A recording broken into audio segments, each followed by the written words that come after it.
celebrating nature's beauty, bringing classical music to national parks as summer comes to a close.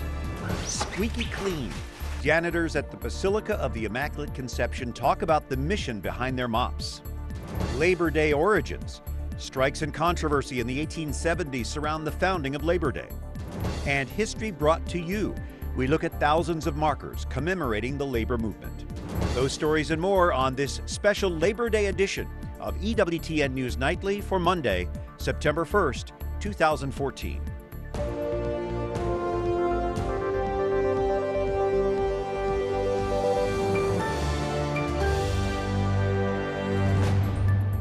Good evening. Welcome to our Labor Day special of EWTN News Nightly. Thanks for joining us. I'm Brian Patrick. As we celebrate the last holiday weekend of the summer season, there's another season that's already teeing off. In less than 10 weeks, voters go to the polls, so politicians today are making their rounds of Labor Day picnics, shaking hands and kissing babies. Michael Warren writes for the Weekly Standard, and the Labor Day weekend, Michael, is sort of an unofficial kickoff of the fall political season. So, other than politicians, does anyone really care about midterm elections? Well, they probably should if they don't. I mean, I think we're going to start seeing a lot more about healthcare issues coming up. You've got this new round of people finding out what exactly they're going to be paying next year for premiums. I think that's going to be a big issue. Also, everything that we keep hearing about what's going on overseas, of course, is affected by who controls the Senate because they have so much involvement in foreign policy. So I think people should be paying attention. They may not be paying attention as closely beforehand as they will after, of course, after Labor Day. Of course, the Democrats now control the Senate, but not by much. So the big news in this election is, can the GOP take control of the Senate? And if they do, does anything change? Well, I think they do have a really good shot of holding, getting the Senate, and I think you've seen that play out over the summer of some of these candidates that maybe Republicans weren't sure. Are they going to be good candidates? Are they going to be able to overcome this hurdle that we've faced these last two cycles? I think you're seeing that in Iowa and Colorado. A lot of good candidates are surprising Republicans and Democrats. Will anything change if Republicans do take over? It's hard to say. I mean, in a lot of ways, President Obama becomes a lame duck because Republicans then control both houses of Congress. I don't think anybody thinks the House is going into Democratic hands. But I do think you might see some changes in these last few years of the Obama administration in terms of the way he operates relative to Congress. Maybe he'll sort of take a look at a Republican majority and think, maybe if I want to get something done, I'll have to do things differently than I've been doing the past 4 years. Been a long stalemate here in Washington.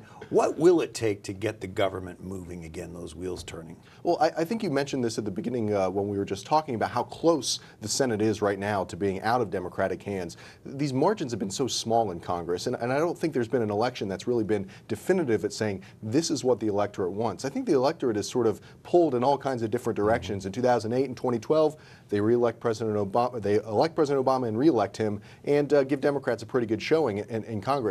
2010 was a completely different story. Republicans almost take back the Senate. They take back the House. 2014 is looking more like 2010. So there's a bit of schizophrenia, I think, in the electorate. I think you're going to have to see perhaps a more definitive answer from the electorate about what it is exactly they want on all these domestic issues. And if they can figure that out, then I think the politics will follow. Do the results from the midterm elections impact that all-important presidential election in 2016? It seems like we're always talking about the next presidential election, even though these midterms I do think are important. I think if you're looking at the Republican presidential slate, if you will, for 2016, a lot of it does depend on who wins in 2014. Scott Walker is the governor of Wisconsin. He's in a tough re-election battle. He could be a top-tier candidate in 2016, but if he loses, of course, he's out. Win, yeah. Exactly. So I think you're seeing a few of that affecting the candidates. On the Democratic side, I think it really depends on what happens in the Senate because Democrats are going to be in a lot stronger position in 2016 in the Senate to win a lot of seats or maintain a lot of seats there. So I think that what happens in 2014 definitely changes what we're going to be talking about in terms of the issues in 2016. Take a quick stab at this one. Hypothetically, Hillary Clinton is nominated by the Democrats. What do the Republicans do? Could we see two women running for president this year? I'm not sure I see a particularly strong female candidate on the Republican side. I know quite a few good Republican women who I think would be good to fit in that spot. The problem is they're not necessarily at the point in their careers where they're ready to step up. Susana Martinez is the governor of New Mexico, for instance. She might be a good candidate. I think what you're going to see, instead of a sort of a gender question here, is maybe an age or generational difference. You've heard a lot of this from Marco Rubio, the senator from Florida, who's I think kind of, he's certainly interested in running, and I think he's sort of portraying himself as representing a younger generation. He's the young guy. Exactly, as opposed to Hillary Clinton, who, of course, her husband was president back in that 20th century so long ago. So I think you may see more of an age disparity if Republicans, I think, can get their act together. There'll be a lot to look at. We hope you'll join us again to do that. Thanks. Michael Warren joining us from the Weekly Standard on this Labor Day. Thank you, Michael. Mm-hmm.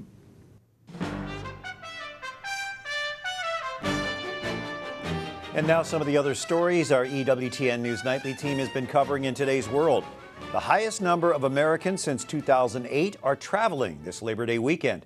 AAA Figures predicts nearly 35 million people are journeying 50 miles or more from home.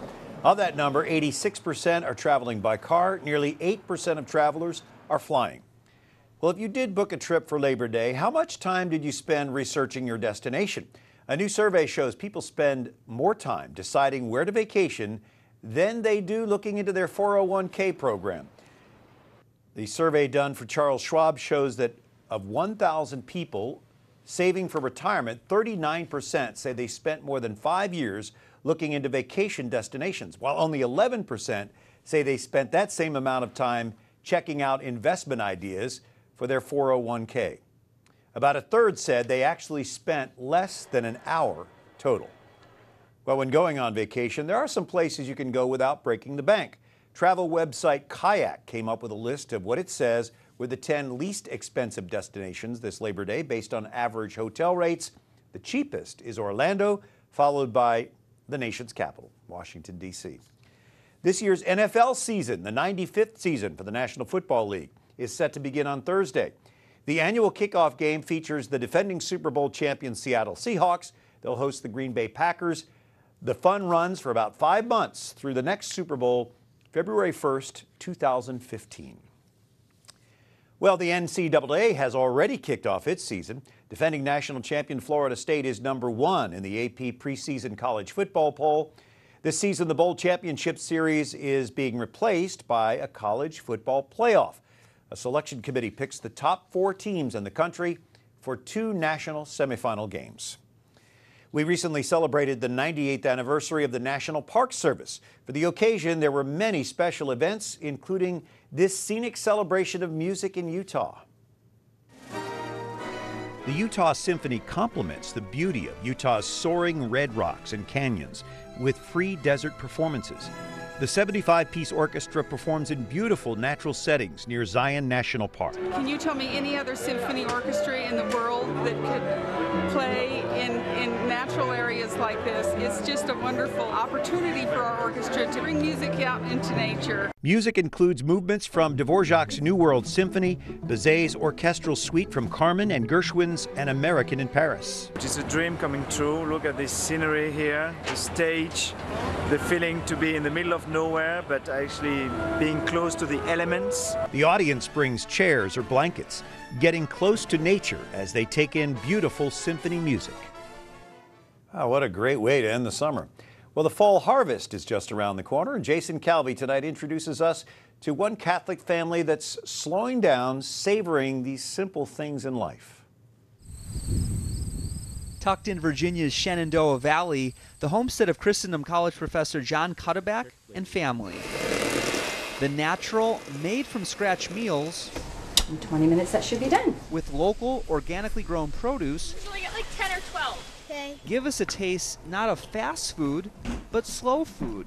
The secular movement towards slow food sprouted in Italy in the late 1980s, a protest against the first McDonald's built in Rome. Now the movement's growing worldwide and resonating with some Catholics. The production of slow food kind of creates a quiet inside that seems to be conducive to contemplation and a richer life with God. It's also kinder to the environment. So you're not going to find any chemical fertilizers on this farm, but what you will find is this compost pile. Things like grass clippings and twigs all coming together to form this nutrient-rich fertilizer that can be used on the family's garden. I think of God's love for me, honestly, when I think, you've designed this, Lord. You've designed this so that if I take the green, I take the brown, I put them together, you've designed it so that something wonderful happens. I feel like I'm taking part in the way God meant it to be. On the Cutterback farm, that sense of the divine order is even reflected in the raising of pigs. Scraps aren't thrown away, but served. Eggshells, rotten cheese. The pigs are also fattened on self-serve acorns, thus the title of Cutterback's blog, Bacon from Acorns. The price of corn keeps going up. In general, we have to use fossil fuels to produce corn. Most pigs in the industrial model are fattened on corn. So compare that with these acorns that, again, by the energy of the sun, are being produced in great abundance. It's not just rural Catholics savoring slow food. These tomatoes come from local DC farmers markets. Kim Smolik is board member of Slow Food DC and the executive director of the Franciscan Mission Service. I know the farmers that I'm buying from on a weekly basis, so that creates a connection to my local community. These are all our Christian and Catholic values. Community, ritual, slowing down, caring for ourselves, caring for others. Critics say the higher costs of organic slow foods are not realistic for people of lower incomes. Smolik says it's all about choices. You go out to eat and you spend $40 on a meal. Well, if you transfer that to your grocery bill, you can afford organic. But what about the time it takes to make meals from scratch? Cutterback's 16-year-old daughter, Paulina, says it was a lot of work, but it's really worth it. We have a really special bond because of it. Thanking, resting, connecting, one bite at a time. Our Jason Calvi, a beautiful story. Thank you, Jason. Well, if you're one of many Americans enjoying a day off this Labor Day, you may wonder who you have to thank for it. Here's a bit of Labor Day trivia for you today. The Department of Labor credits Peter McGuire, a co-founder of the American Federation of Labor, for the Labor Day holiday. But recent evidence suggests that the true father of Labor Day may be Matthew McGuire, another famous union leader of the 19th century. This McGuire was supposedly overlooked because of his political views, considered very radical at the time. In the 1870s, Matthew McGuire led several strikes, most of which were intended to push the plight of manufacturing workers and their long hours into the public consciousness. In 1882, McGuire had become a leading figure in the Central Labor Union of New York. After President Grover Cleveland signed into law the creation of a National Labor Day, a local paper published an opinion piece calling Matthew McGuire the undisputed author of Labor Day as a holiday. All of this according to the New Jersey Historical Society. Coming up, Labor Day is more than an extra day off. It's a celebration of workers and a movement that gave them a united voice.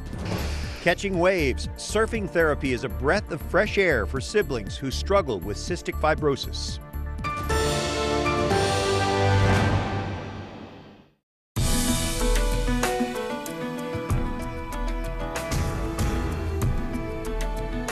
Thank you for joining us for our Labor Day special, EWTN News Nightly on this Labor Day 2014. I'm Brian Patrick.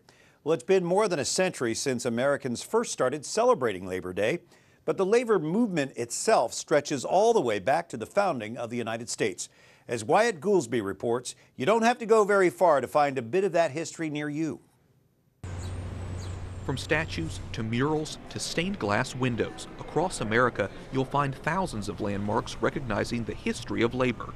Even today, historians are still sifting through many found in major metropolitan areas. There is no social justice movement on earth that hasn't had its own creative expressions that help move it forward. I mean, you can talk all you want, but the arts move people's hearts. Elise Bryant promotes the history of American workers through the arts in her work at the Labor Heritage Foundation. The group lists key landmarks in D.C., including 3 stained glass windows inside the National Cathedral. Many are dedicated to important figures in the labor movement, including Samuel Gompers, William Greene, and Philip Murray.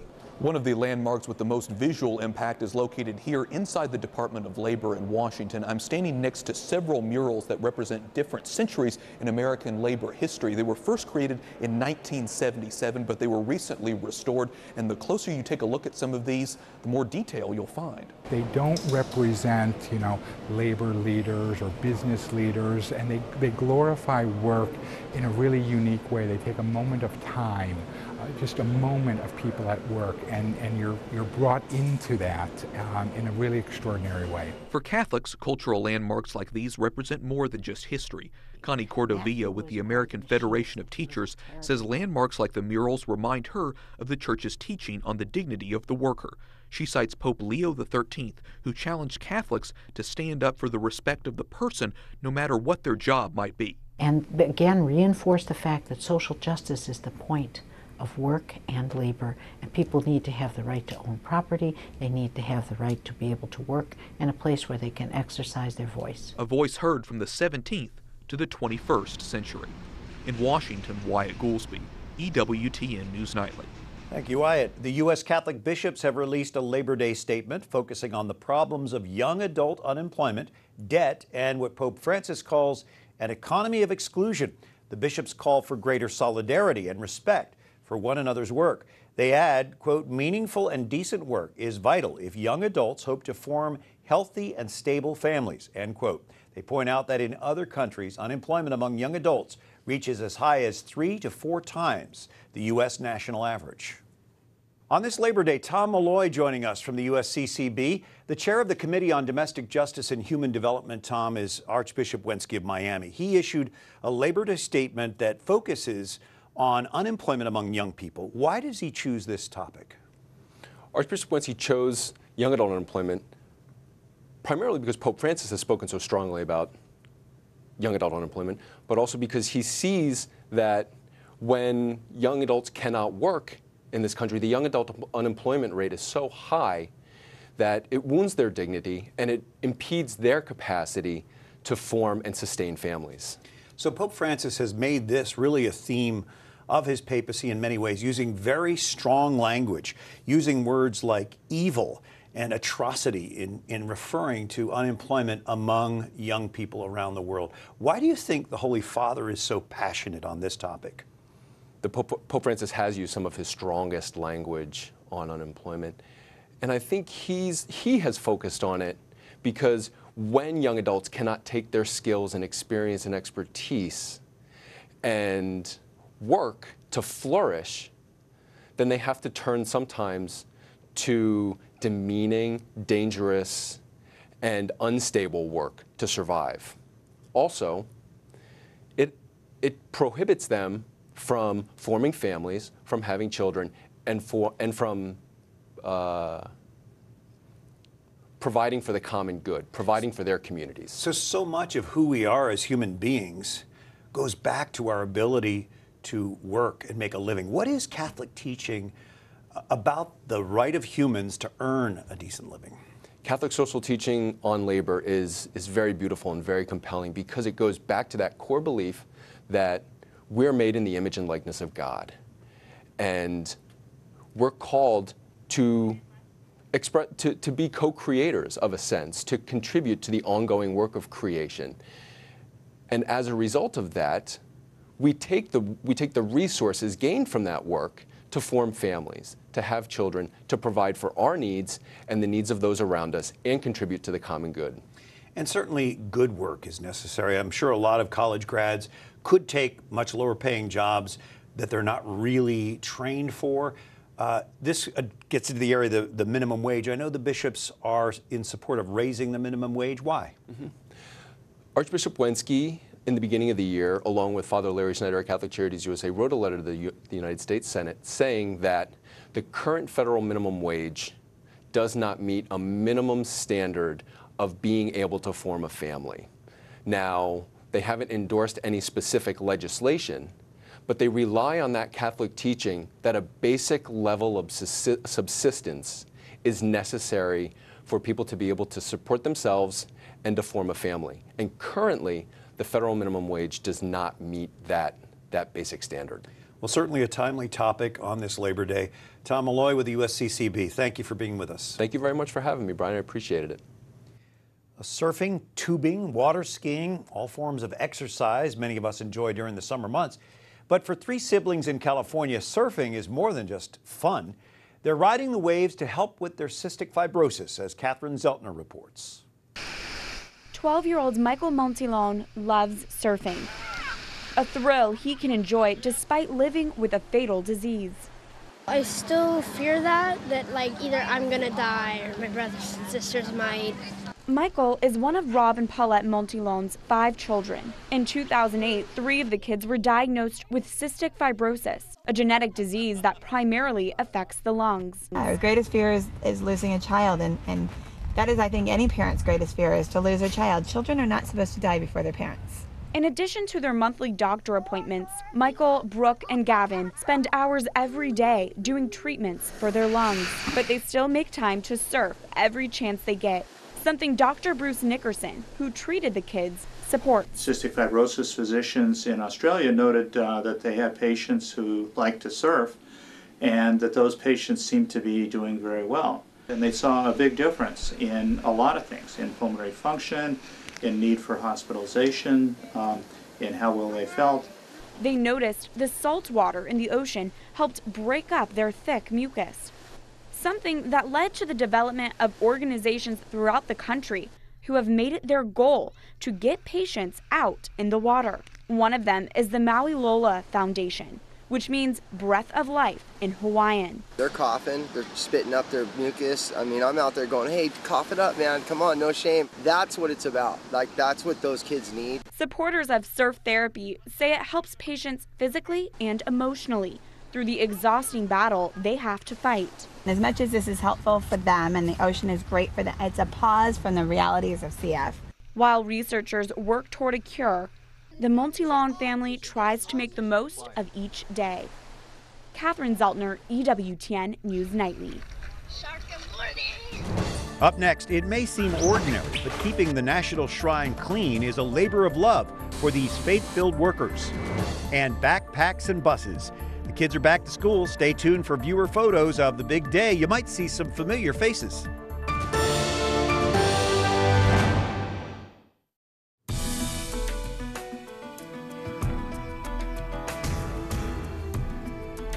Thank you for joining us on this Labor Day. I'm Brian Patrick as we celebrate you, the American worker. We celebrate, of course, and feature some unsung heroes tonight, working behind the scenes to keep God's house beautiful. Mark Irons has that story for us. Early in the morning, at the largest Catholic church in the United States, before punching in, getting settled at his desk, and making his rounds, Hermes Argueta turns off his handheld radio and takes time to pray. I pray for the peace for all the people around the world. He also thanks God for his job. Hermes has keys to most of the rooms here at the National Shrine of the Immaculate Conception, where he has been a dedicated worker for 26 years. Leading a small staff, Hermes is the supervisor of housekeeping. We work together. Together, the hard-working bunch keeps this shrine to Mary's Conception looking immaculate. We keep the National Shrine very clean, you know. They scrub, sweep, and clean a path for the thousands of yearly visitors. Samuel Calix says the hard work doesn't go unnoticed. They say we do a good job, and I feel good when some people say something like that. They say, oh, thank you for keep this place beautiful. Back in Hermes' office, the walls show what he's most grateful for: faith, family, and the place he works. I asked him if he thinks he'll stay for another 26 years. He laughed, but said if that's what God wants, he'll stay here his whole life. For now, Hermes and his team will continue to serve God by keeping his house clean. Mark Irons, EWTN News Nightly. And it is spotless and beautiful. Well, thank you for being with us on this Labor Day. We hope that you all had a good holiday, and we'll be back with you tomorrow. Until then, you can like us on Facebook, follow us on Twitter, watch anytime you like on EWTN's YouTube page. For all of us here at EWTN News Nightly, I'm Brian Patrick. Good holiday to each of you. We leave you with back-to-school photos that you sent to us. Good night, and God bless you.